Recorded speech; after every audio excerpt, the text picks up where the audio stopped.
What I'm going to be doing here is trimming some 5-pound bowls, and here's my throwing pad, which I use for either bats, throwing wetware, or trimming the larger bowls, which I will show you in a second here. But I have a Formica top, particle board bottom, and what I'll do is tap this on center, which is a technique you must learn.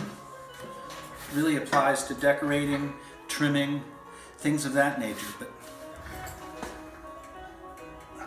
So here's a 5-pound bowl, which I threw yesterday, and you can see the area that I need to trim here, and I will show you a finished piece in a little bit. But basically I'm looking at about a 15-16 inch wide bowl here. I don't use any clay, but what I will do is I will use water in this case to wet that rim. Tap that into center. You can see as I continue to tap that, I'm hitting the top dead center, and that with a little bit of water on that rim will really keep it affixed to the bat. Initially what I do is establish this width. So that is going to be the absolute width of the base, and then I can come in and trim that, and I'm using one of these little tools here with a triangle and a circle. I like them both, but I also use there's a myriad of different trimming tools, but I also use this triangle. This gives me a little bit more nuance and control.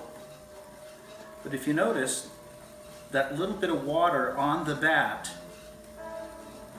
enables you to affix the piece, which is in leather hard state of drawing. It affixes right and really grabs, so I don't have to put clay tabs or anything like that of that nature. Once I establish this line,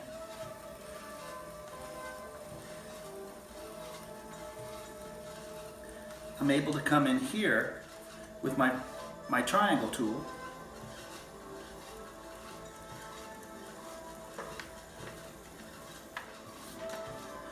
oftentimes I can tap, and the sound which it makes will determine the thickness. Each piece is going to be a little thicker or thinner than the next, depending on how you throw it and how much clay you leave on the bottom.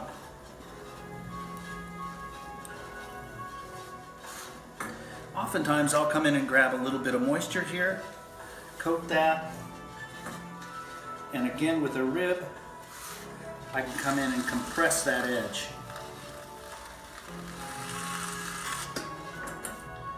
I can stamp it.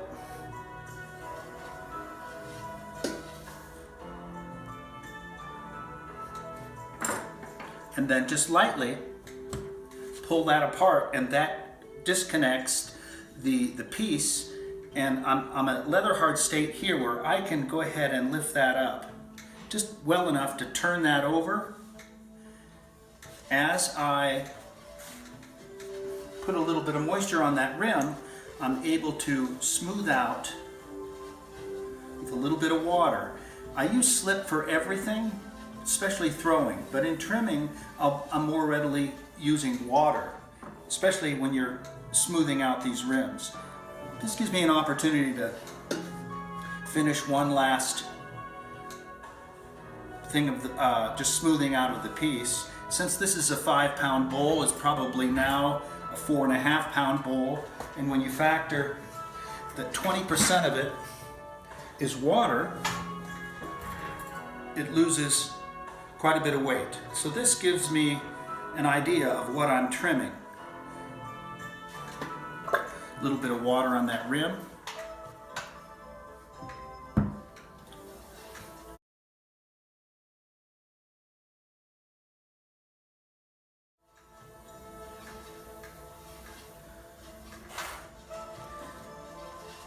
there are different points that I can center. Since I'm trimming this, I have to be mindful of the rim and how it compares and contrasts to the base. But since I'm trimming the base, that is what I focus on for width at the bottom. So I'm coming in a little bit more. I'll stop right about there. Now, this is what I have to trim. You can hear that I'm looking at just less than a 1/4 inch there.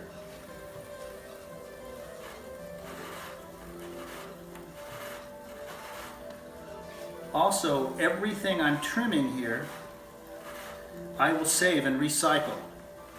I'm using a pug mill, so I can put these trimmings in a 5-gallon bucket and control the drying and use this recycle to add to maybe stiff clay that has yet, or that needs some moisture assistance going through the pug mill. Now that I've got that established, I come back in.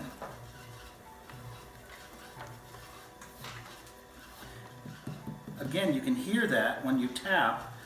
That will give you kind of a sense of how thick or how thin it is. That's something that you acquire over just trimming enough pieces, especially the larger pieces.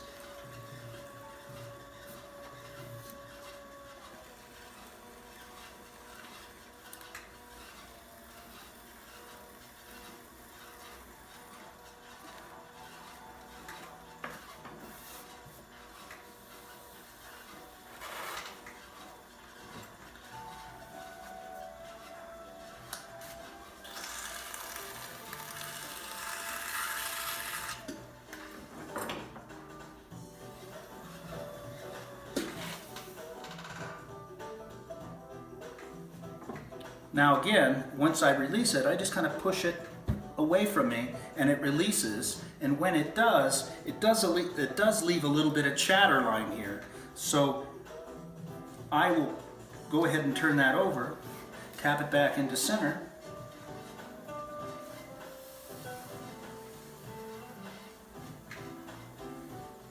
Smooth out that rim with a little bit of water.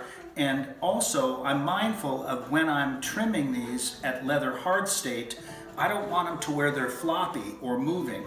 Sometimes you have to jump on them and get ahead of them, but I like to let them trim or let them dry just enough to where when I pick it up at the base, it is not flopping. I've got one more here.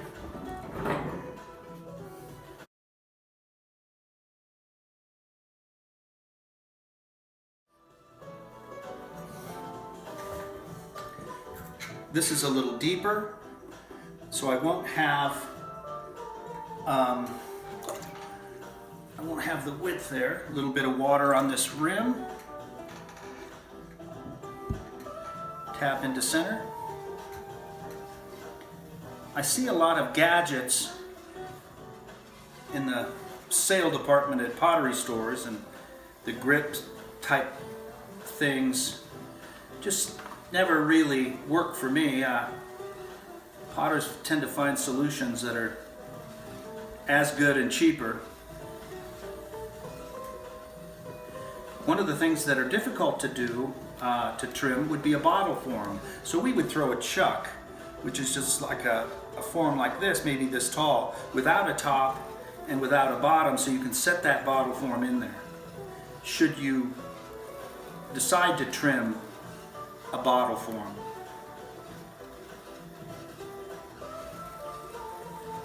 So I'm getting to the where I can establish this bottom base.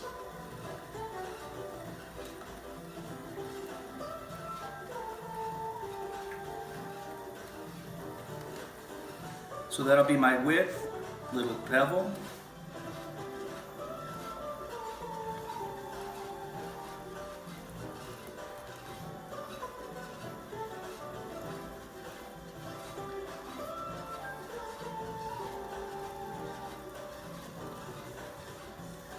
bevel.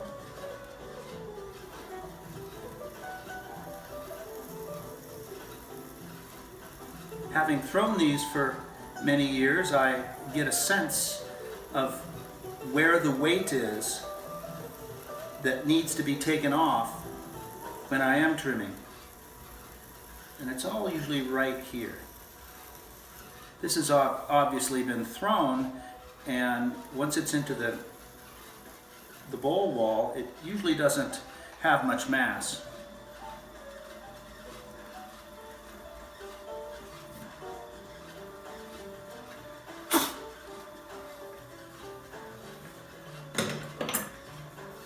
A little bit of moisture.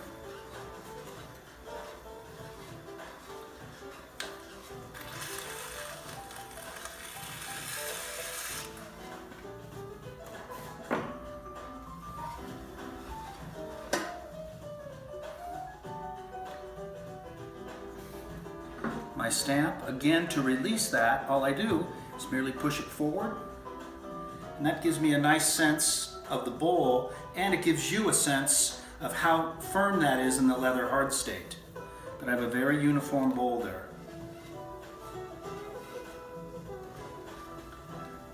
Again, this tapping on center is critical in the trimming process, regardless of what you're trimming. In the event you are trimming, that you learn how to push that forward into the center of the wheel. It saves a lot of time. It really applies in the decorating state when you're working with a banding wheel.